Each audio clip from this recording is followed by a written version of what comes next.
and welcome to SEC Sports Roundtable. This is your host, Shane Bailey, right at you with another roundtable here. Changed locations for those that watch us on a regular basis here. So we're in the super secret Drew Man Cave dining room. The man cave dining room with the dishes on the wall, yeah. Well, nice man cave. We know how you and the is that a pineapple over there? I don't know if the camera picks up that I think wide a angle. pineapple and a clam and some rabbits. It's very manly here. It is manly in the young dining room. But the ceiling looks great. It does. no more hole in the ceiling. So we are the SEC Sports Roundtable, and of course that was Drew Young. Thanks for joining us again, Drew. Glad to be on the show again, Shane. Glad to have you. Another person, it's been a long time, Jay Harris. Welcome aboard. Thank you. I obviously was highly sought after in this.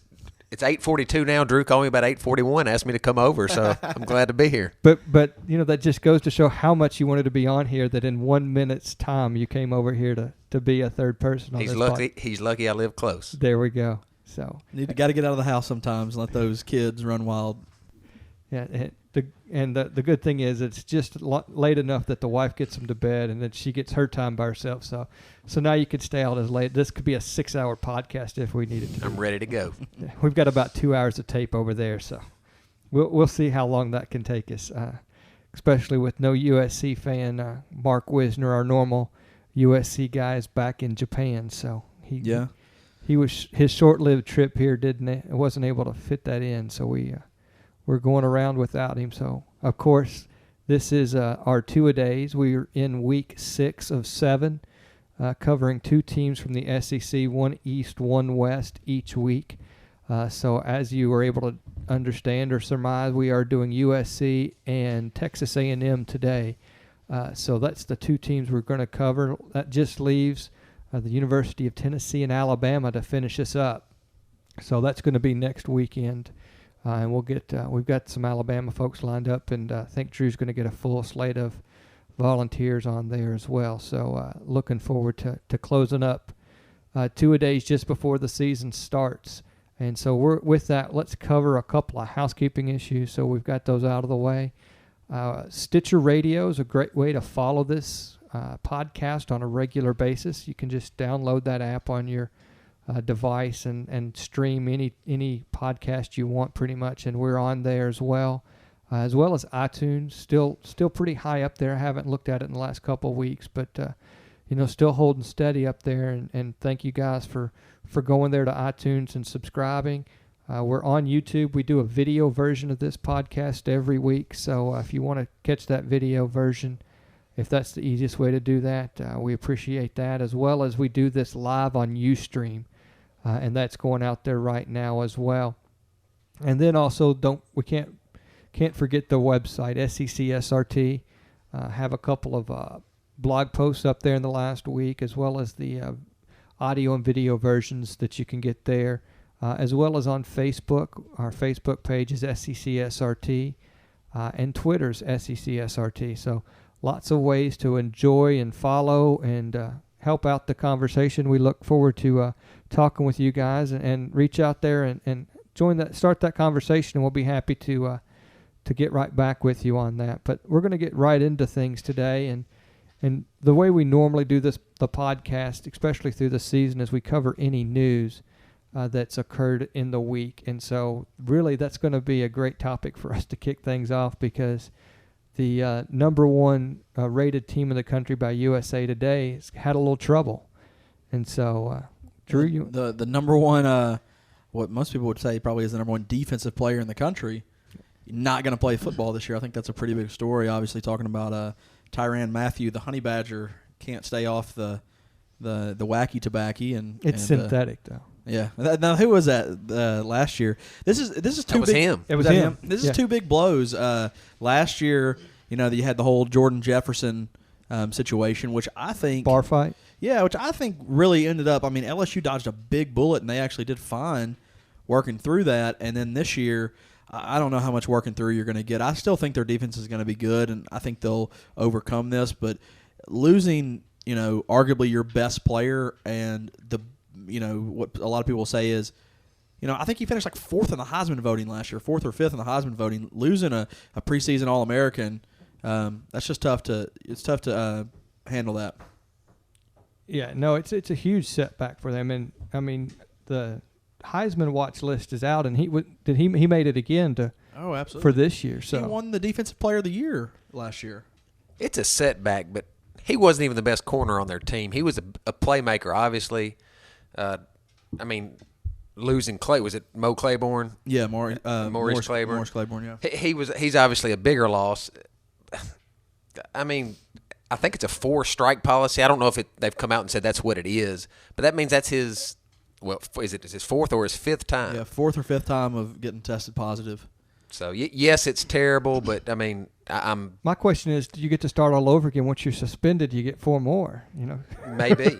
and that's the thing about the SEC and the NCAA in general is each team has their own drug testing basically policy. They test them, but what they suspend for and how many times they have to test, there's no set. Correct me if I'm wrong, but there's no set standard where everybody has the same rules, right? No, I think there's a kind of a loose guideline, and I'm fairly sure Vanderbilt has a little stricter policy. Like I don't think you have that many. I know Tennessee is a 4 strikes and you're out. I think Vanderbilt's might be a 3 or something. So there are going to be some teams that are a little bit stricter, but I think it's about as loose as you can get is 4 strikes, and I think LSU was on that same kind of rule they had. I mean, he was in trouble with it last year. He got suspended for it last year as well. So obviously we know that he's got a little bit of problem with that. So he's not playing there anymore. Whether or not he goes to a McNeese State or a Jackson State or something like that, who knows? But I think he cost himself some money and cost himself a little bit of spotlight by, once again, not being able to stay off weed more than likely. Yeah, it definitely has cost him some notoriety or being in the spotlight, as you say. But is it really going to cost him when it comes down to the draft? As long as he goes to a one AA team and does okay, I don't see that's going to hurt his draft stock any. Yeah, I don't think it'll hurt his signing bonus, I guess, or his upfront money. But as far as playing in the NFL, no, that's not going to hurt his draft stock. But it won't that much. I mean, now that everybody's slotted, I mean, you've got the pay scale for the rookie pay wage. Whatever draft pick he is what he is, and they've got the confines and the CBA that's going to determine how much he's getting. There is some leeway to that, but it's pretty much you know what you're going to get when you're an 18th pick or a 10th pick or a 30th pick. He just won't have that leg up in negotiations of being a standout citizen. I mean, they can always hold that against him and will. Yeah, he'll be on the lower end of those guaranteed monies. I think it's kind of what Jay said earlier. I mean, he's not a Claiborne type player where he's a shutdown corner and he was going to be a first round type talent. I think he's more of a playmaker and stripping footballs and being in the right place at the right time, which can help. But I don't think he was going to be a top 10 pick anyway. But I don't care what you say. I think it hurts. It's going to hurt your draft status. You're going to have that question mark on you. This guy couldn't even stay at a school where they gave you 4 chances. I think teams are going to be a little more weary, and instead of investing a late first round pick, that it might drop him to like a 2nd or 3rd round type player. We'll see what he does. I mean, if he goes out and is just gangbusters, then yeah, he'll get picked early because the NFL, if you can play, you're going to get picked. But I haven't noticed too many times where a guy gets kicked off his team. I can't remember anywhere they get kicked off their team and then they get drafted really early the next year. Cam Newton, I mean, he went and played another year. I mean, yeah, he had kind the of redeemed luxury. himself. He had the luxury of being young enough to go set out that 1 year. And exactly. Now is Matthew a junior this year? Yes, he's a junior this year. He was only a sophomore last year. He could realistically do that. He could go to a 1AA and come back, correct? Well, the report is right now that he might stay at LSU and just set sit out a this year and work his way back on the team. Now, LSU has already said you can absolutely stay in school. You have to pay your own way. You've lost your scholarship, but there's no guarantees with whether he'll be able to play football or not. Now, I would think that if he stays there an entire year and stays in the good graces and works at it, I think they'd accept him back. And that might be the best plan. If he's not going to be a first-round pick, maybe sitting out a year, he could redshirt. I mean, it could count as his redshirt, and he could have 2 years of eligibility left. Can you redshirt as a junior? Yeah, I think so. I thought it was as a sophomore was your last I don't know. time. Maybe I'm incorrect. I mean, maybe you can. I don't know that it wouldn't be counted as redshirting because he wouldn't even be on the team. I think, but I know that you have 5 years to play for. So I mean, if he's not going to be on the team, it would just count as a redshirt type year. Okay. But I could be completely wrong about that. I that's the way I interpret it though. Yeah. Who knows? No, you can redshirt if you get injured. You could be injured from pot smoke, drugs. Yeah. What my question though is, defensively, we all think that LSU will probably be okay, but really he was the biggest impact player on special teams, was he not? I mean, who's going to fill that gap in LSU, or is there? I don't think they're going to. Just throw a sophomore running back there? I think they've got just an abundance of talent. And yes, that they got somebody that may not make as many of the great runs, but they're going to be plenty solid. And also, if their offense, talk about this, is it Mecklenburg? Is that the quarterback? Mettenberger. Sorry. But that he looks just light years ahead of, where they ended last year. So special teams may not be as important if they've got an offense that can be a little more consistent. Well, I guess, and you've also, it just hit me, but we've got the new kickoff rules that take effect this year too. So who knows what that's gonna do for the SEC and for NCAA. It did make a impact on the professional level when they moved that up or moved it back. I guess it made it harder. Yeah, they moved it. Well, they moved it up. So moved it up so there was less returns, and there was noticeably a reduction in that. So maybe in the big scheme of things, that's not a bad thing for LSU. So yet to see. And lots more will come out of this. But, you brought up a point, Drew, and I kind of want to touch on it for a second because it reminds me of something else, is that, morality and doing the right things in college football and even professional football is secondary to winning. And Lane Kiffin made the news this week. And, from a UT fan, you guys just have to be so happy that he's not there anymore. I mean, for a guy to come out 1 week, I guess you're in the stance where win at all costs. No, I'm on the stance of I'm not going to be a huge Lane Kiffin supporter.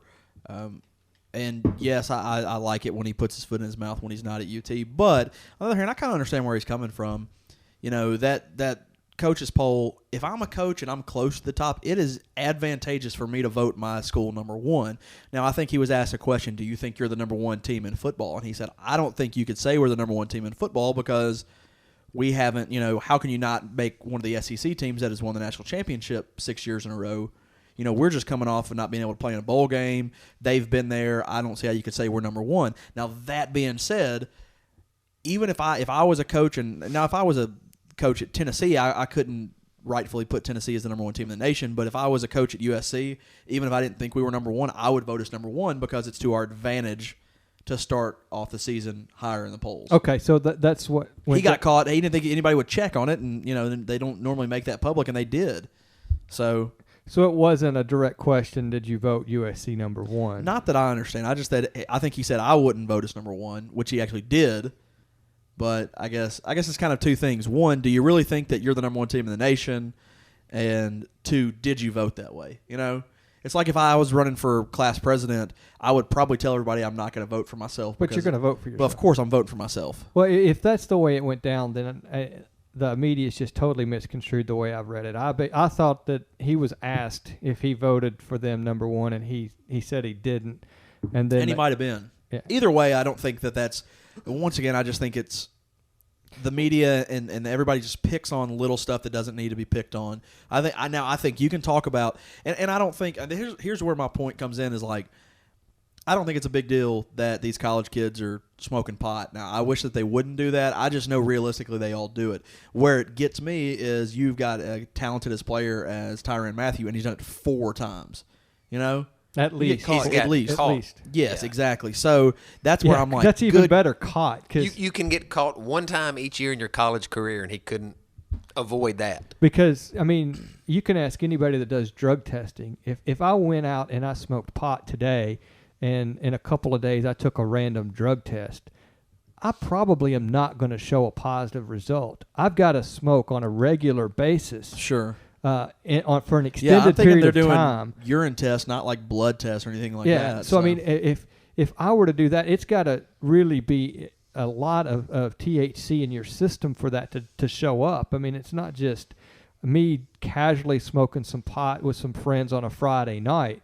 You know, for him to have this positive test, you've got to actually work at smoking this pot. I mean, it's something you've got to do on a regular basis. Because you got to think at the LSU coaches or training staff, they, to some extent, they want these players on the team, obviously. Sure they They're do. going to be, hey, you know, next week's going to be drug testing. You might want to watch out. Or they're not, might even be that blatant. It's like, you know, drug testing's right around the corner, guys. Right. And it's that's probably being said to the individuals that they randomly have already selected. It's funny that you say that because I worked with a guy that was an Alabama manager. Yeah. Who was around the football program. This was this was 2 years ago, so he was there with the national championship team. And I asked him that specific question. One, he said that the coaches and the players, they don't think about these scandals nearly as much. I mean, as fans do. They really.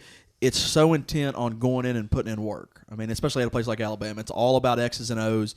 But they would not tell them, hey, you're going to be drug tested. As far as he knew, he didn't know that. But they would announce, hey, we're doing random drug tests. You know, stay on your toes. He said it was a fairly random process. But, I mean, for all I know, I mean, it's not like they're going to say, hey, manager, we're going to tell everybody. They might tell them in private. You have no idea. But I think they let it be known that they're a random drug test. And especially if you have a couple strikes against you, they're going to sit you down and go, look, you've gotten 2 strikes against you. You're going to be suspended for 3 games the next time you get caught. And if you get caught a 4th time, you're done. Here's what's crazy is you said that you have 4 years to get caught. He got caught in 2 years. I know. That's like LaMarcus Coker for Tennessee a few years ago. That guy, he even interviewed about it and just said it was a huge mistake. I wish he could go back and change that. His career was so much different not getting to finish out at UT, but I mean, he just couldn't stop smoking weed. I mean, that's just all there is to it. All right. So have we run this one down to the ground, you think? Yeah. I mean, he's gone. Big hit. They're still number one. They're still probably a top 3 or 4 team in the nation. And so they've got a pretty light couple of weeks to kick off things, do they not? I've looked at it and slept since then, but their first couple games they're not like Alabama, who's got Michigan, and then they turn around and play Arkansas in 2 weeks. Yeah, I don't. I'll pull up their schedule real quick. I don't think it's Yeah, so I mean, gangbusters at the beginning. We looked at that last week. I should know it. yeah, that's what I'm saying. It's not like we haven't looked at this stuff more than once, but it's something that. Yeah, I mean they've got North Texas, Washington, Idaho, at Auburn would be their first test, but I don't think that's a big test. And then Towson, and they've got at Florida, which I still think they outclass them. Their first big matchup is at home against South Carolina in October. So they've got plenty of time. One last thing on this. I just think it's kind of ironic or funny. We talk about morality. Drew, you mentioned McNeese State. I hear that's where he may go too. I assume as soon as he goes there, I mean, he's just going to stop smoking weed. I mean, 4 more times, baby. There's got to be some good players that are smart enough not to get caught. I'll say that they may not be smoking weed, but at least they're smart enough to not get caught, that are ready to play somewhere. But if I was McNeese State, obviously I would take him. But it's just funny to think that you've been caught 4 times here. You're probably doing it on a daily basis. You're going to go to McNeese State and end your career and probably never get caught. So do they not drug test? Do they just – I mean – They probably have – I don't know what their policy is. I mean, it could be – Do you think he's going to get kicked out of McNeese State? And I would doubt that. I think that this is probably a pretty big wake-up call for him. But I think you're right. You don't hear a lot of people going, oh, the Honey Badger was kicked off of McNeese State because he still couldn't stop smoking. It's one of those things that's just weird to me. And I understand, once again, I know how prevalent drugs are. And when I say drugs, I mean it's just generally marijuana. I know how prevalent that is. I mean, it was around at UT when I was there. I'm sure it was around at Tennessee Tech and Western Kentucky. And we were making meth. Yeah, y'all were making meth in Western Kentucky, but it's just a situation where you get 4 times. I mean, I just can't believe after getting caught, and this is not just doing it twice. After getting caught twice, you don't just go and being suspended the third time. Yeah, I'm gonna slow down. I'm gonna wait till my junior year. I can't imagine the urge to do it that much. I mean, I guess it's addictive, but I didn't think it was like as addictive as the professionals say. It's non-addictive. Yeah, it's not habit forming. Yeah, supposedly, but it must be just fun to do. The synthetic stuff is though. Yeah, is that what it is? Well, let's go straight into our two-a-days, and we've got 2 teams to talk about. We want to do the East or West first. Drew, you pick. Let's start with the lesser of the 2. Let's start with Texas A&M. All right. Well, go on. Yeah, I mean, it's tough. I mean, I'll be honest, I watched quite a bit of Texas A&M last year, but I think, this is a different kind of team. I think the big news is, their quarterback's playing in Miami now from last year, Ryan Tannehill, and they're starting, looks like a sophomore, Jamil Showers, which I don't really know much about him. I know that they're returning a couple of their wide receivers. I know Jeff Fuller is gone, but they still have Ryan Swope and some Nakachumawu or something like that. So I'm just looking at that right now. I don't know. I think on offense they'll be able to hold stride a little bit. Their defense was pretty bad last year. If y'all can remember like that Arkansas game, when they got a big lead. I mean, they had a couple of times where they just let up a lot of points. I would think going to the West, Texas A&M is going to have kind of a rude awakening because they're going to have to play the LSUs and they're going to have to play the Alabamas. They're going to have to play Arkansas, and those are going to be games that I think are going to be very, very difficult for them. What the change is that now they're also going to have to play the Auburns and the Mississippi States, which would be very tough games for them as well. And you could be looking at, a 1-win SEC or like a 1 or 2 SEC win season. 2 and I think they're better than that. It could be. I'm just saying, you don't get a break in the SEC. No, you don't. But I don't think they're as talented as Missouri. You think Missouri's the more talented team? I'm just going to look at the fact that Missouri's got a returning quarterback that's pretty strong, and I don't know anything about Jamil Showers. Now, he might be great, but I just know he does not have any experience. If they had Tannehill coming back, then I'd put him kind of in the same boat as Missouri. Now, the other thing about Missouri is Missouri plays in the East, and you don't have to play the Alabama. I mean, they're going to be underdogs in the Alabama, LSU, and Arkansas game, wouldn't you think? Oh, yeah. And then I would say that, they're at Mississippi State. That's going to be one that's going to be tough for them. I mean, can they win it? Absolutely, but that's a tough game. They got to play Florida. I know we're not going through the schedule yet, and at Auburn. I mean, they don't have. They catch their home schedules is LSU at home, Arkansas at home, and that's the only 2 home games in the West. The rest they have to play on the road. Yeah, the 4.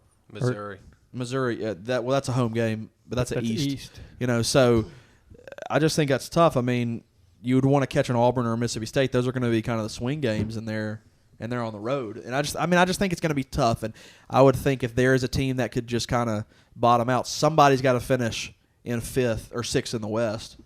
And I mean, do you pick Mississippi State or do you pick Texas A&M? Yeah. Not knowing much about Texas A&M, or Auburn. Yeah. You maybe pick Auburn. Auburn and Ole Miss is going to be at the bottom. Yeah, I think that. Yeah. Then you're at Auburn, but So, now you're at 5th. So is it Mississippi State or is it A&M? Texas A&M. I mean, you're right. I just think that's that's just very, very tough on somebody. I mean, they're coming in the top, 30, but I just think that they could be kind of, you lose a few games and then. You got a new head coach, Kevin Sumlin. That's what's going to be fun to watch. I mean, his offense put up, I think, averaged 50 points last year. Yeah, they averaged 51 points and almost 600 yards a game. Now, obviously, he's going to be playing much tougher defense. Case Keenum, they had one of the best quarterbacks in the nation too. But I don't care if you're playing, high school kids. That's a lot of points and a lot of yards. So when he does get, a good quarterback and some good skill position, that's going to be fun. A fun addition to the SEC. And now Sumlin was at what? Houston. Houston. Yeah. So. And they returned their entire offensive line. That's going to help. I mean, really, all they're losing. I mean, they're losing their best receiver Tannehill. And they're losing their quarterback. And so I mean that's gonna hurt. But and they've got a running back that's coming back that hasn't been as healthy as they'd liked as well. Correct. Kristen Michael, and I know they had something Gray was another one of their running backs that I thought was really good, but It's just, once again, they're playing in that West. They're playing in the toughest division in the toughest conference. So I think that's where it could be the hard part. And look at their scores. I mean, just last year, I mean, they lost 30-29. They lost 42-38. They won 45-40. They beat Baylor 55-28. I mean, they played some high-powered offenses, but they're also giving up 38, 32. I mean, those kind of points per game. I mean, 50 points to Kansas State, 61 to Kansas. Yeah, exactly. So they lost, 38 points to. Oh no, I'm sorry. They scored 61 points versus Kansas. Yeah. But you're not looking at basketball scores. Yeah, exactly. It looks like a basketball score. But that's the Pac-12. I mean, the Big 12. Big 12. Sorry. Yeah, and the Big 12 was last year was a very solid offensive conference. Yeah. I mean, you had Kansas State, and I don't care what you say, Kansas State's a good team. You had Oklahoma State, which is a great team last year. Oklahoma, a very solid team. Texas, a good team. Baylor, a good team. So they had a tough schedule last year. But I'm saying they're giving up a lot of points, and they're going to be playing – they're not going to be able to score – well, I say that, and they scored 38 points against Arkansas. So I just don't think they're as good as last year, and I think they're in a tough conference. So I think that's what's going to be scary for them. I think you've actually made a point that I'm going to agree with. When you actually put pen to paper and take a look at their schedule, I would give an edge to Mississippi State over A&M. And so if you do that, that's going to end up I think we can all agree that it's going to be Alabama, LSU, Arkansas fighting for the first three positions. Whatever happens there is another discussion. So you're left with that second tier, and you're talking Mississippi State and Texas A&M for the fourth and fifth spot, and who's going to be that team? And I think Mississippi State, even their schedule lines up a little more favorably than what A&M has. So, I do think they can beat Mississippi State and they can beat Auburn. Absolutely. But now it's at Mississippi State, correct? At Mississippi State and at Auburn.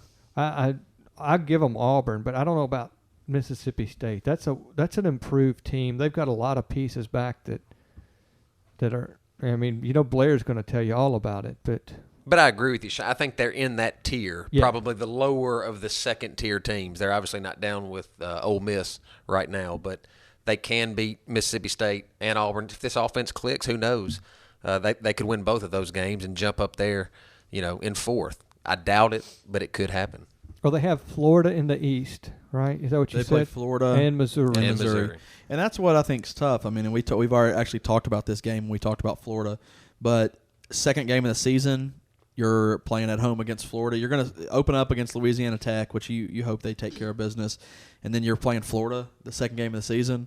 Talk about a swing game right there. You win that game, then you're looking at SMU and South Carolina State. You're looking at starting off 4-0, and that's a hold. Exactly. You're looking good. You lose that game, you still start off 3-1 if you can win the rest of them. But then you're playing Arkansas and LSU, and then that you got a 3-game stretch where you're at Auburn, at Mississippi State, and at Alabama. I mean, it could be tough. Now that being said, we're looking at, I think you're shooting for 7 or 8 wins if you're Texas A&M, which I think is doable.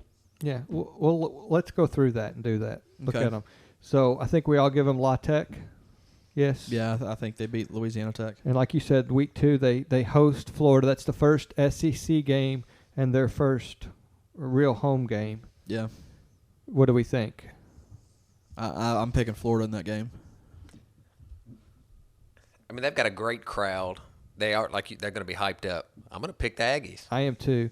And I'm just not – I know that there's so many people out there that are so high on Florida being the sleeper team in the East, and I'm just not buying it. I mean, this is their third offensive coordinator in 3 years, and, I mean, he did some amazing things up at Boise, but that offense just doesn't know what it needs to do yet. I'm not picking them for their offense, Shane. I'm picking them because I think they might have one of the top 2 or 3 defenses in the country. Well, You could be correct there. I also picked John Brantley to win the Heisman last year on one of these podcasts. So what the hell do I know when we're talking about Florida? But I'm afraid of Florida still. As a Tennessee fan, I can't stand those colors. I'm scared of them. But as a defensive team, you're right. They were a top 5 in the SEC or in the country. Pretty much everybody. Yeah. So from a defensive side of the ball, you're correct. Florida is not going to change. I mean, Muschamp was there as the defensive guy last year. He's going to be able to put more things in place this year. You think that defense is going to be extremely strong. So you're right about their defense. It's just, you can have all the defense in the world, but the only way, if your offense can't score, you're going to have to rely on your defense to score. And who knows? I mean, A&M could give up that ball, but like you said, Sumlin knows how to put up points. He did it at Houston, so it's going to be an interesting game, and I'm choosing the Aggies. All right, SMU, I think they win that game. I do too. Yes. South Carolina State, I think they win that game. Absolutely. Yeah. Sorry.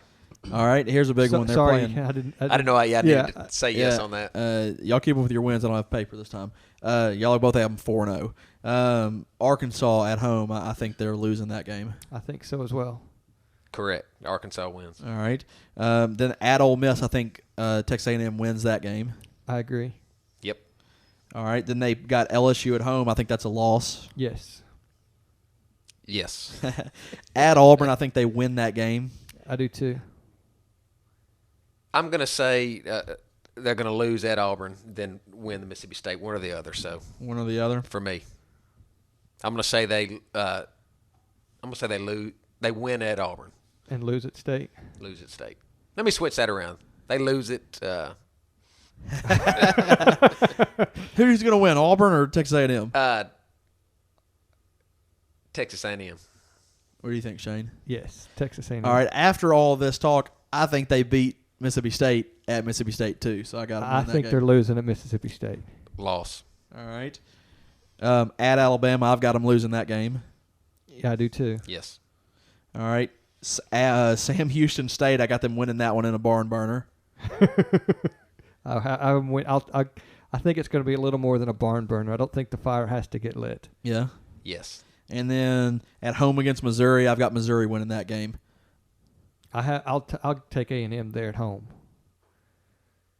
I'm going to go with Missouri just because everything I hear, Missouri has the better team. I've got them with of 3 the two losses. coming in. You got them with 3 losses, so you have them. Apparently, I do. 8-3. Is that right? How many? 1, 2, 3, 9 4, and 5, 3. 6, 7, 8, 9, 10, 11, 12. Yeah, I've got them. 7-5. 8-4 for me. 7-5, 8-4, and you've got them 9-3. And we're talking about that being a low tier team. That's what's funny. That it's a pretty good They season. have a pretty weak out of conference schedule. I mean, at Louisiana Tech, at SMU, South Carolina State, and Sam Houston State. So there's 4 wins right there, and they still get to play Ole Miss. So we're all giving them 5 guaranteed wins right there. And it's just the fact that Shane's got them beating Florida. He's got them beating. I've got there's 4 losses in there. Yeah, so we all both have at 8-4. I've got them at 7-5. Because LSU, I've got them losing to LSU, Alabama, Arkansas, and Mississippi State. I mean, the big games are you've got the Auburn game, you've got the Mississippi State game, you've got Missouri. I think those are your 3 big, and you got Florida. You got 4 games. I've got them going 2-2 in those, or I've got them going 0-4 in those games. No, I don't. I've got them going 2-2. Huh.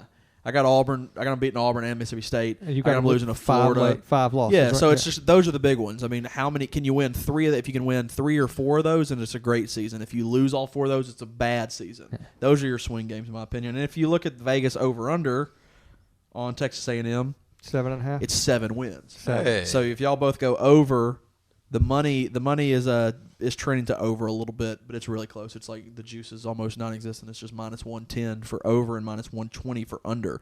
So I think I would be hard pressed to find them losing or winning 6 games, but it would be easier for me to have them winning 8 games than only winning 6. So I understand where that juice is coming from, but I think that's a good number. So more likely to push is what you're And another one that I would stay away from if I was betting. I just wouldn't bet on that. I just think it's too close. And I stay away from all of them. Yeah, well, I don't bet on any of them. I still there's a couple that I think and I haven't got to do them all, and we'll do it next week. Like Tennessee, I I like one side of that better than the other, but I'm a Tennessee fan, So you can't take that side. I don't bet on them. But if I did, I see more wins. But we'll get to that next week. But I know both of you are big Aggie fans. Remind me, actually I know it, who their mascot is, what their mascot is, and what his name is. it's like a collie, isn't it? I don't know how you know it. It's a rough collie, I believe. Yeah. And his name is Reveille. Reveille, that's exactly right. So Well, A&M has a huge military presence. I mean, if you've ever seen some game day stuff down there, they do a lot of stuff, and it's really cool. Some of the stuff they do for the military down there. So that's probably where that came from. To be honest, I have no idea. But yep, it's a collie, and his name is Reveille. They've got some good traditions at A&M. Yeah. Number one being just the full-on makeout session that you get, after touchdowns. I wasn't aware of that. I guess I haven't seen too many games. with guys on the sideline, or It's two Soldiers? dudes. Just all the soldiers just get together. No, I think it is soldiers or like the ROTC guys that bring their girls with them and get the kiss. yeah, absolutely, yeah, just go at it. And they used to have bonfires. That's done now, from what I understand. There was a big accident or something at one point from the bonfire. All you people watching on YouTube, that was me correcting my dogs that have stayed on for the podcast. And they also are. That's the home of the 12th man. That's Very, very so, good a stadium. great fan base. Yeah. So I think that place is going to be electric that week too. That's probably the game I have circled that I'm most excited about watching. That second week of Yeah, it's football. going to be a good game. Because Alabama plays Western Kentucky, and I don't think I can watch that. Being this is weird to admit, but being a lifelong SEC fan, I mean, I hope they come in and lose every game. I don't know if that's bad. It's like I want to say the SEC, we just want to prove to you that we really are the best conference. Well, it's just like I'm sure that neither one of y'all watch this, but if you ever watch like one of those reality shows, like the MTV Challenge series or like The Bachelor, I know they've got like a Bachelor pad or something now.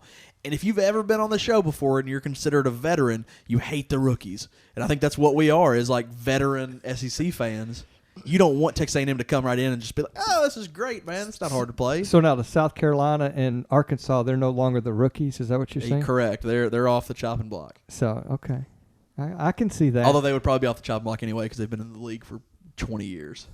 But, I mean, I do remember when they came into the league, and it was doesn't Early seem like, 90s, yeah. It doesn't seem like it was that long ago. That just means you're getting old, Shane. Well, I knew that, but What about the? We ready to switch gears? Sure. Are we done with Texas A&M?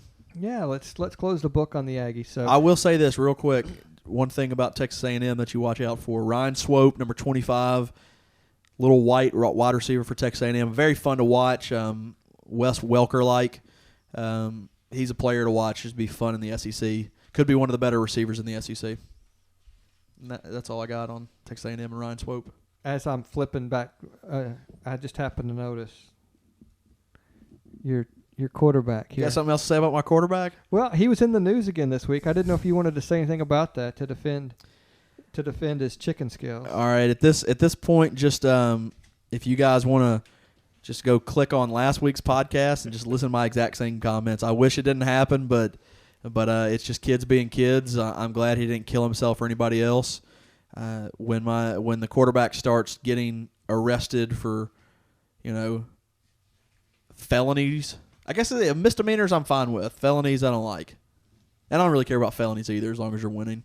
I just don't want. I don't want you to be just an outright idiot thug. But if you're just a dumb kid, then I'm okay with it. What do you think, Jay? You're a Vandy fan that's not a Tennessee hater. I'm sure you don't love them and you're not a supporter, but you're not like one of our other hosts that. It doesn't bother me to see Tyler Bray do. I mean, that's what a jet ski's made for, in my opinion. I think the charge was hot dogging. Yeah. We've kind of laughed about that. So that's what one's made for. I'm guilty of it. But once again, these college quarterbacks at these high-profile schools, they're more like politicians. These guys, they have to know the camera's on them, the spotlight's on them, and they keep getting in trouble. So it frustrates me to see that. But no, that's no big deal. But when you combine that with everything else, things start to add up, and you just get sick of hearing the coaches say, such and such, they've learned their lesson. They're not going to do it again. They're really a team leader now. Not going to throw bottles anymore. Didn't say nothing about hot dogging. Well, yeah, and it's just kind of weird how that came out, that the hot dogging was actually, I think, before this was it just, July 4th. His court date just happened to come up. Right. But once again, it to me, it's no big deal. I think every college kid in America that's been on a jet ski, forget college kids, I think I'm 36. If I was on a jet ski, that's what I'd be doing right now, is seeing how close I could get to another one and spraying water on them. So I'm as guilty as Bray. But just wake up, guys. You're the quarterback of a former national powerhouse. Sorry about that. True, that's true. Just keep your nose clean. Just stay out of trouble. And I do think that there's a difference between what Tyler Bray's doing and what, like, Steven Garcia. I mean, because Steven Garcia, I don't think he was doing any huge, egregious errors, but he was in the doghouse for Spurrier because he was disrespecting Spurrier, and I think it was more stuff where he wasn't being a team leader on the field, and he was doing other stuff too, and he had about 5 or 6. And I do think if Tyler Bray keeps on getting in trouble, if he went out this weekend and got a DUI, and then 3 weeks from now, did something, missed a practice meeting or something like that, then I think he is getting to the point where he needs to watch himself a little bit more. You don't need to have all these things, but he had a couple incidents and they happen to be right in a row, and I think that's a negative, but I think it's something that's not going to put him in a situation to lose snaps or anything.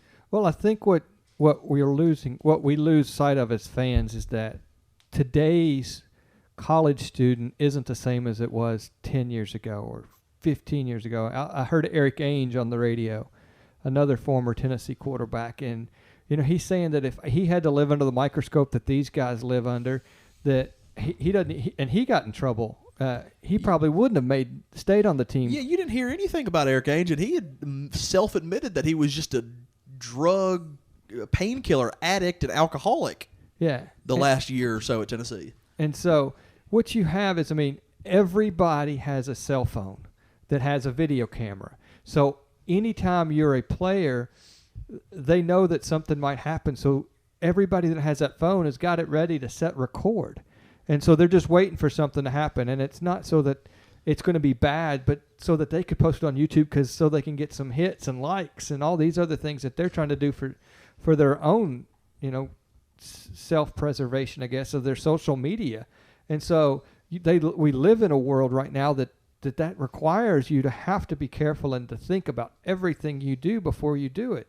And when I was 18, 19, even 30, I didn't think about everything I did before I did it. Your mom wasn't on Facebook checking out what you did earlier in the day? No, what was Facebook when I was 30? Yeah.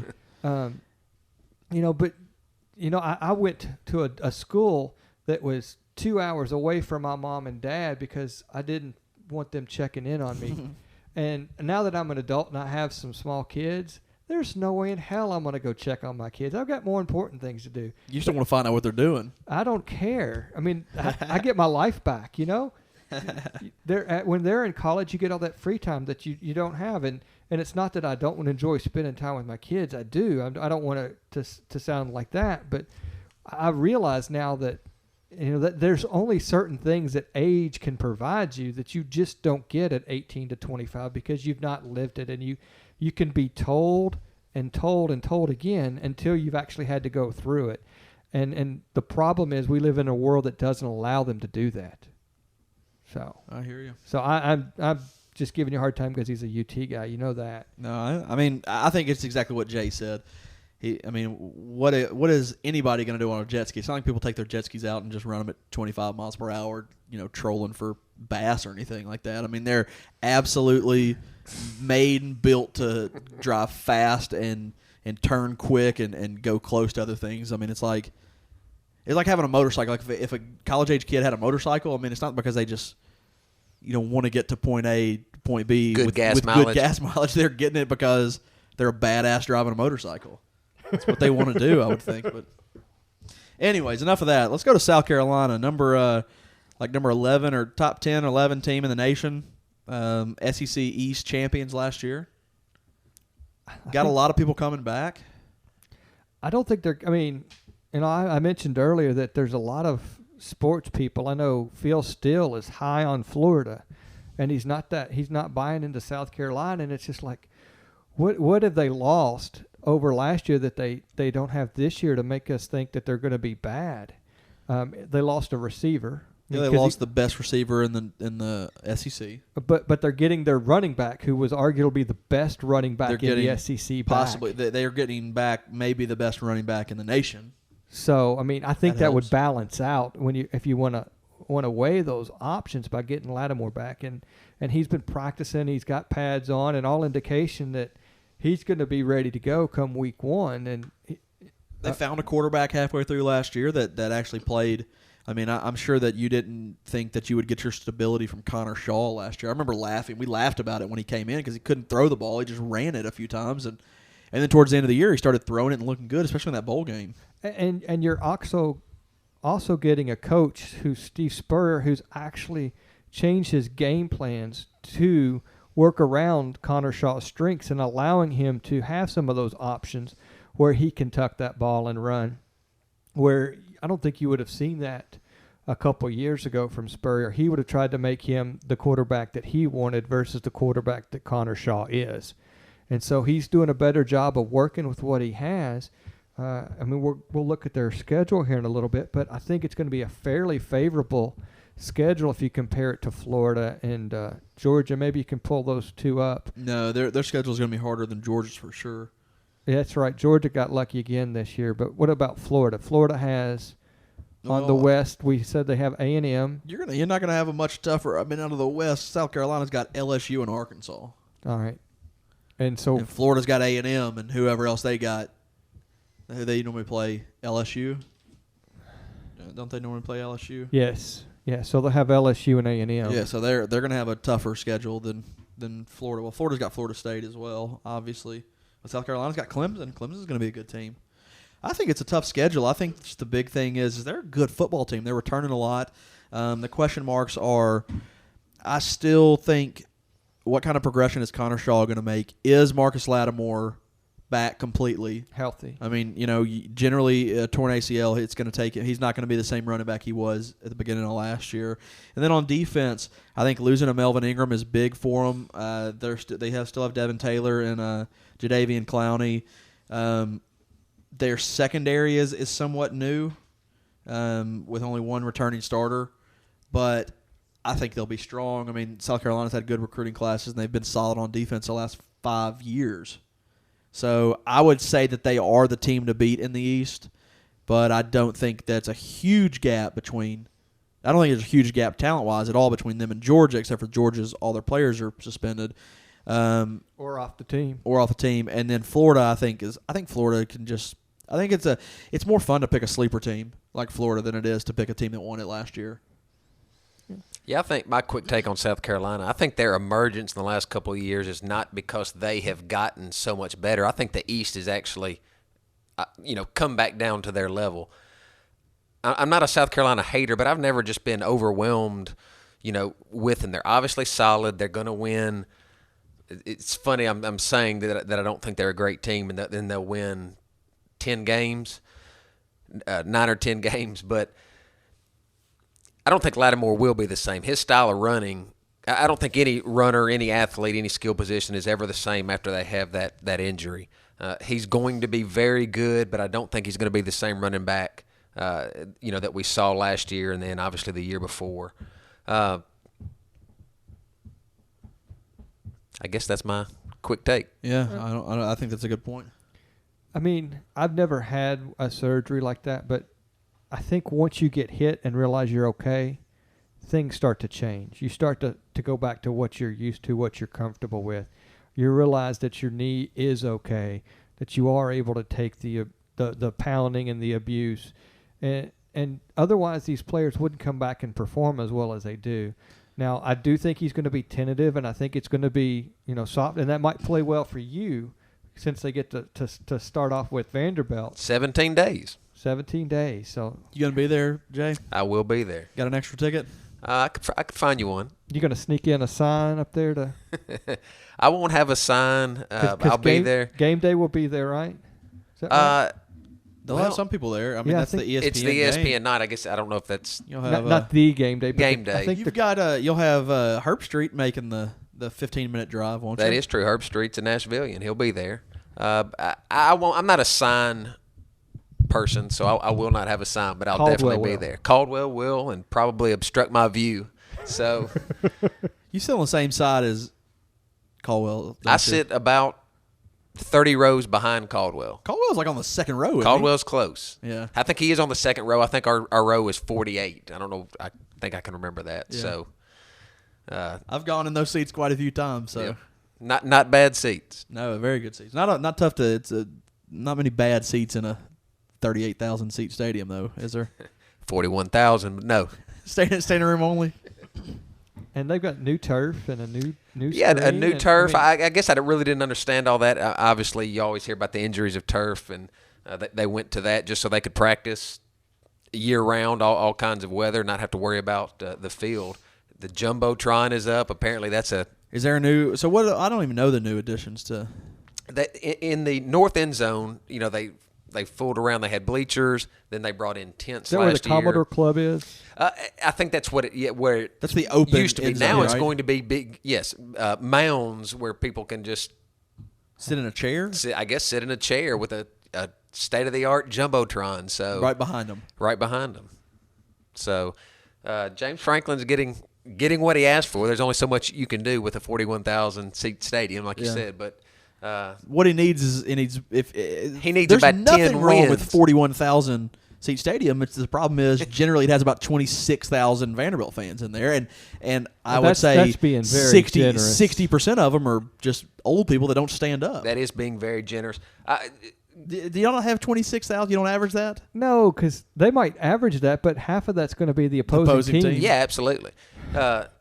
Coming off the bowl game last year at Memphis, he really got out. I'm going to borrow one of my least favorite UT coaches in Bruce Pearl, and what a great salesman he was. James Franklin has taken the same approach. He had the Liberty Bowl. I don't know how many fans were there, but Vanderbilt brought their share of fans. And I really expect this opening night for it to be absolutely jam-packed with Vanderbilt fans. So South Carolina will obviously have their section. There'll be plenty of people there.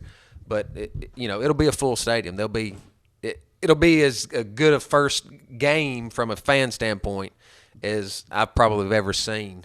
I think we opened with Notre Dame a few years ago, and it was Probably had more Notre Dame fans than Vandy had fans. quite a few, but they looked black and gold as well, so it really didn't so matter. it looked kind of the same. Well, what you've had in the past from Vanderbilt is that, Nashville, we've talked about this on podcasts before, is that Nashville is such a blended city for SEC. I mean, there's a ton of UT fans and Kentucky fans, Alabama, some LSU with Katrina moving a lot of those guys up this way. There's a lot more of those around here these days.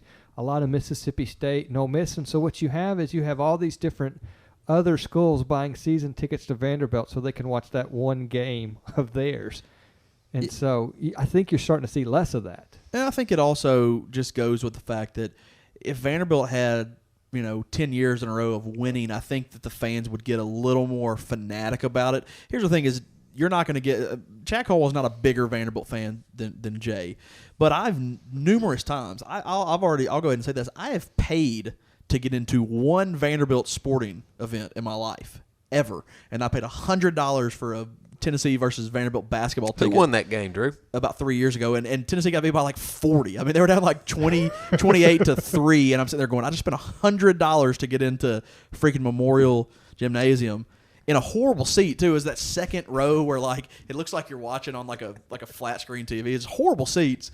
Should have sat down there in the student section. But I mean, Jay, I've gone in with Jay or his family or his brother-in-law. I mean, I've gone to 15 events, and Jay I have tickets, and he's happy. He just gives me a ticket. I mean, Tennessee. If he was a Vanderbilt fan living in Knoxville, they'd be like, "No, I ain't letting you go." Just wouldn't do that. I mean, it would be too hard to come by. But I just think that Vanderbilt and it's fans 121,000 seats at yeah, Knoxville, there's or 105. Something yeah, like 121. You just made us little larger. By far the Number largest one. of the nation. 105, 107, something like that. It's like 90, 98 now. No, it's over.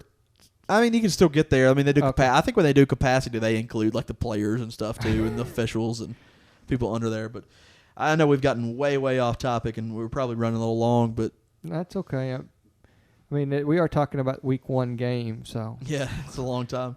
Well, do we want to go into week 1 with South Carolina and Vandy? We can't. Yeah, let's go on and do the schedule. All right, Jay, you kick us off. What do you think? South Carolina at Vanderbilt. Anchor down. You got a win for Go Vanderbilt. Doors. You got I got a win for South Carolina in that one. I do too. All right, East Carolina. I think they beat East Carolina. I agree. I agree. So that's first win of the season. That's it. All right. UAB, I think that UAB at home, I think they win that game as well. Correct. Yes. Missouri at South Carolina, I think they beat Missouri as well. Yes. Yes. At Kentucky, I think they win that game to go 5-0. Unlike Jay, I can't root for my team on this one, so I'm going to choose South Carolina. I'm going to go with South Carolina as well. All right. Then they play Georgia at South Carolina. I'm going to count that one as a loss. They got to have some losses somewhere. I'm going to pick that one as a loss. Yeah, I'll say a loss, and I might change my mind when I get through here. All right. I'm going to go with South Carolina. All right. At LSU, I think they lose at LSU. Yes. Loss. You know what? I'm taking that back because I counted. I said South Carolina would beat LSU There we last go. week on the podcast, so I might as well stick with that. So I'll move them to 5-2 there. All right. All right. At Florida, I think they win that game. I think so as well. I'm going to go with the Gators. All right. Tennessee in Knoxville, I think Tennessee wins that game. South Carolina. I can't wait to see what I have Tennessee's record at. South Carolina. All right, Arkansas at Arkansas. I'm going to give them a win against Arkansas. Come At back South against, Carolina. Yeah, it's at yeah, South Carolina. at South Carolina. Sorry, It's still a loss. you got a loss there. What do you got, Jay? I don't think Arkansas is going to be as good, so I'm going with South Carolina. All right, Wofford. I got them winning against Wofford. It's as you say, a barn burner, but they'll Wofford. And cover. No. At Clemson, I got them losing at Clemson. I think they're going to win this year, again. I'm going to go with a win. So I got them at 8-4. I got them at 9-3. And What do you Jay's- got, Jay's Jay? counting over here. You got them losing at Vanderbilt to start the season. What's the over/under? I think I got them at 9-3.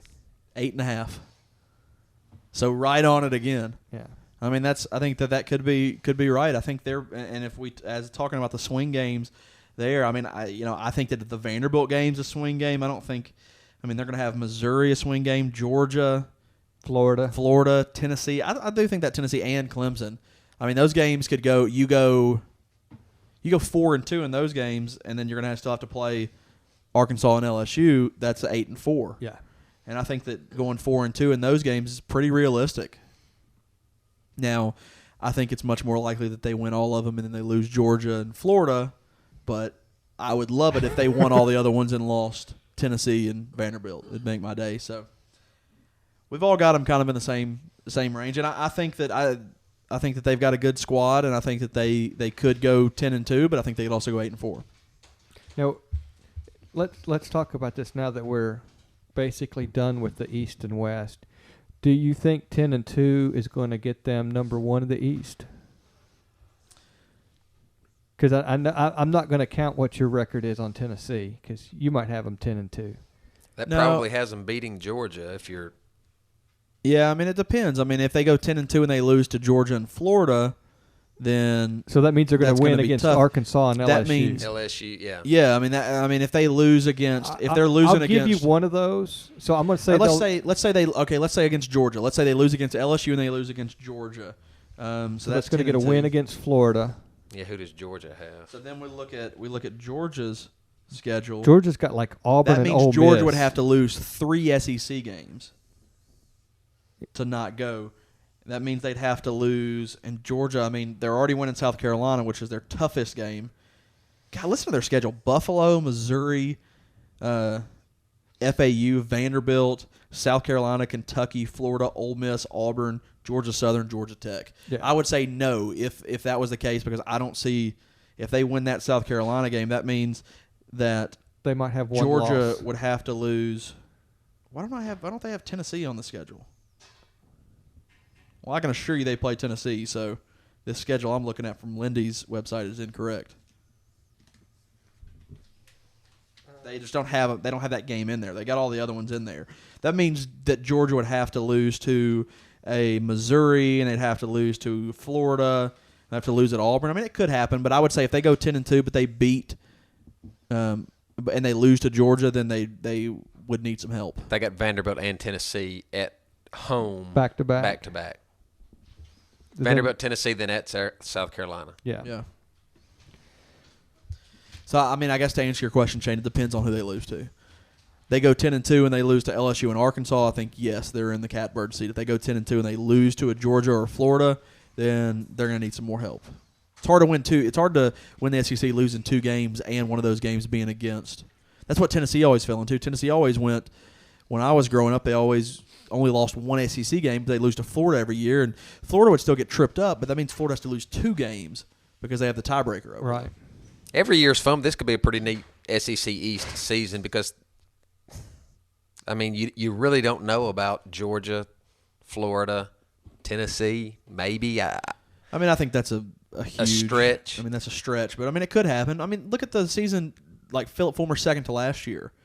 Tennessee didn't have a great year, but their losses were in the West, and they won most of their games in the East, and They were able to compete. they made it to the SEC championship. I mean, game. just say, South Carolina and Georgia. They kind of backed into that one too, didn't they? Yeah, I mean, they had to beat Kentucky, and that's the game that went into like double overtime when y'all had Andre Woodson, and he just totally, I mean, on 2-point conversion to win the game, just got tackled. God, I remember that now.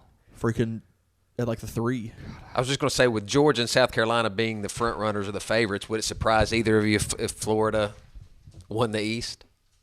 I mean, would it Yes. really surprise you? I couldn't see Florida winning the East this No, year. that would not surprise me. It wouldn't surprise me either. I mean, But I think Florida's just the best team ever, apparently, because Spurrier's no longer there, Drew. I know. I'm afraid of them, though. Tennessee still can't beat them.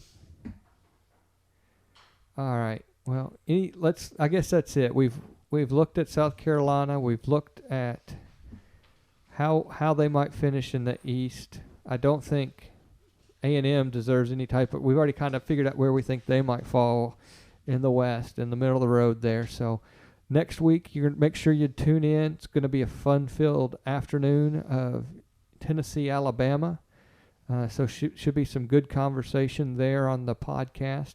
But it's the time of the podcast where we go in and we do our open mic. And Drew, do you want to kick us off? Yeah, absolutely. I'll give a quick movie review. Saw the Campaign, the Will Ferrell, Zach Galifianakis movie on Friday. Definitely worth the price of admission. I mean, not going to win any Oscars or anything like that, but very funny. Leave your kids at home. Also, that's a pet peeve too. If it's I don't care if you bring your 14-year-old kid, that's fine, but leave your 4-year-old at home, So I can't bring Harper. or your 6-month-old, even better. I mean, if you can't afford a babysitter or can't find one, you shouldn't have had a kid in the first place. I mean, agree or disagree? If you can't find, is there any situation where it's okay to take a less than 1-year-old baby to a loud R-rated movie Well, at 10 o'clock at night? my thoughts are I just wouldn't go to the movie. Exactly. But I would still have the kid if I couldn't afford it. A Yeah, babysitter. well, I don't mean it that way. I'm saying if Right. if you're making that decision, I'm saying if you just have to go to the movies, then give your kid up for adoption or something. This is Obviously coming don't love it. from someone whose dog is up eating out of the skillet in his on Hey. his stove. Dog eating out of a skillet doesn't hurt anybody else, man. It does lessen my enjoyment of the movie. If you can't have a shot collar, I don't even think you ought to deserve to have a dog. I do have a shot collar, actually. So you enjoyed the movie. It was a good movie, worth the price of admission, like I said. Funny movie, crude though, but just a good. I mean, it's worth like $11 or whatever to pay for a movie now. So No double feature. no double feature. I'm gonna save that for Christmas break. I'll go see like a triple feature or something. But other than that, I'm excited about football. Getting to watch some pro football right now. Monday Night Football's on right now, and it's at Oakland. I hate watching football games that are on baseball fields, though. You know, when they're on like a 30-yard line and it's just dirt in the shortstop area. Is that the only stadium left Miami. San Fran.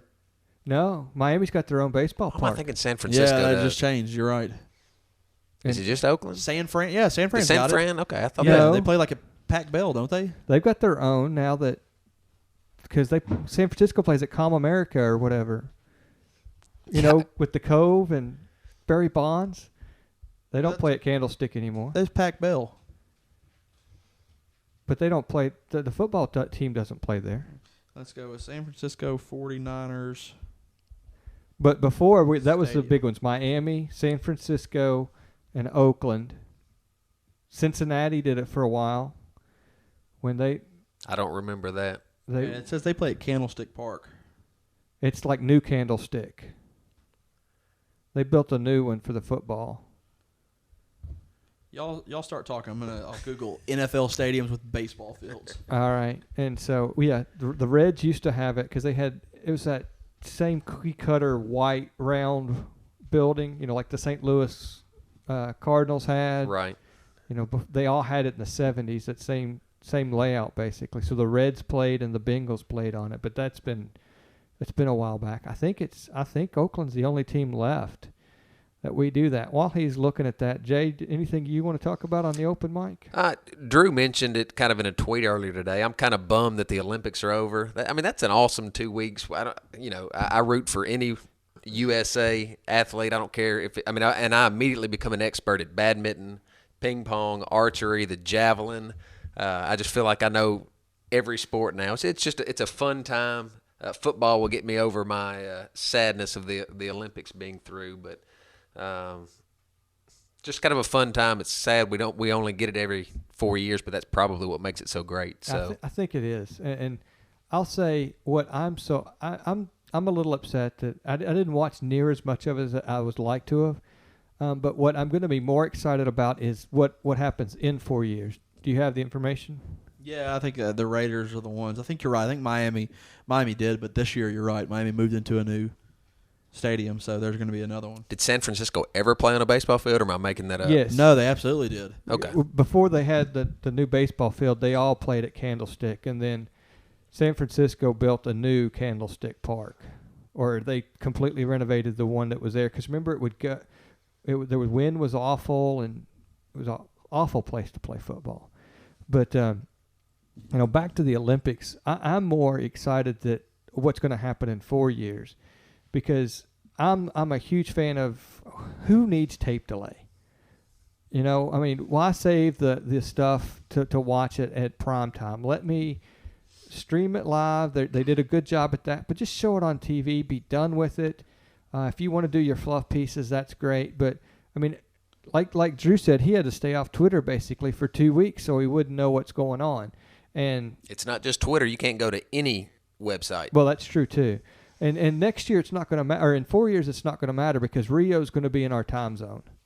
So they might be in South America, but they're going to be they're still going to have that Eastern time zone, or maybe they might be in a Caribbean time zone or something. But they're basically going to be where the majority of America is going to be able to watch it in prime time.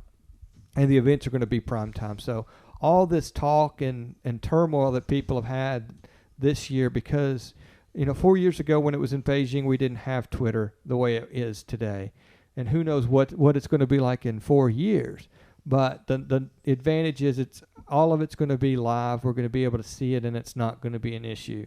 So that's the one thing I'm excited about the Olympics. But I did enjoy watching it, even though, I would sit at night and watch some of the tape delay, even though I knew what was going to happen. But we might get some tape delay. It's currently they are 2 hours ahead of us. So they're 1 hour ahead of Eastern Standard Time. Yeah, so they're 1 hour ahead of Eastern Standard Time. So I think Eastern might be fine, and I don't know what they'll do. But if they have stuff that's going off at 7, I doubt they're going to show it at 5 o'clock. I don't know. I would see that there was going to be that close. They're going to do it. I don't know. So at 9 o'clock, I mean, they're not going to be. I mean, if you notice, right this year, a lot of the big stuff they were showing at about 9:30. Now, either way, it's going to be easier because you can still stay on the internet and you can check stuff until if it's an hour before, then I'm a little more okay with that. Than if you can still go online in the middle of your workday and check the internet. Exactly. Be on I just Twitter couldn't listen to Sports Talk Radio on the way home. I couldn't check my email unless it was on my phone. I mean, I had to stay away from everything and it was so much better. I mean, the Olympics are fun to watch.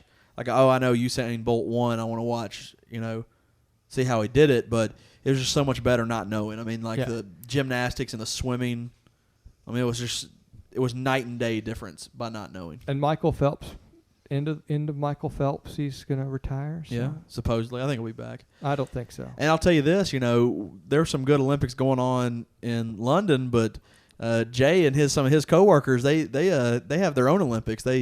If you can be so lucky to see them on YouTube, the triple jump's done at the. We've done the triple jump. We've put together a 16-pound hammer for the hammer throw. We do have doubles in badminton in the back parking lot. We've got a basketball goal. Really we have sumo wrestle. I don't know if that's it's not an Olympic sport, but it's still a good sport. It's no Greco-Roman wrestling. No. We've had the steeplechase, just the run around the office, so with a finish line, the tape. So we've done a little bit of everything. Now, are you going to make this like a decathlon where you get an aggregate of points? We have. I mean, believe it or not, we've had a major discussion about. We haven't selected the events yet, but we do have that in mind. So we've got enough competitive people at our office. This is an engineering office, by the way. So a very successful engineering office too is the funny part. So a fun place to work, obviously. Well, I think we've covered all the bases. I'll use my Olympic talk as my free time. You can follow me if you choose to at DrewYoung20 on Twitter. Jay? J.H. Harris 22. And I'm at P. Shane Bailey on the Twitter sphere. So with that, guys, we'll call this podcast done.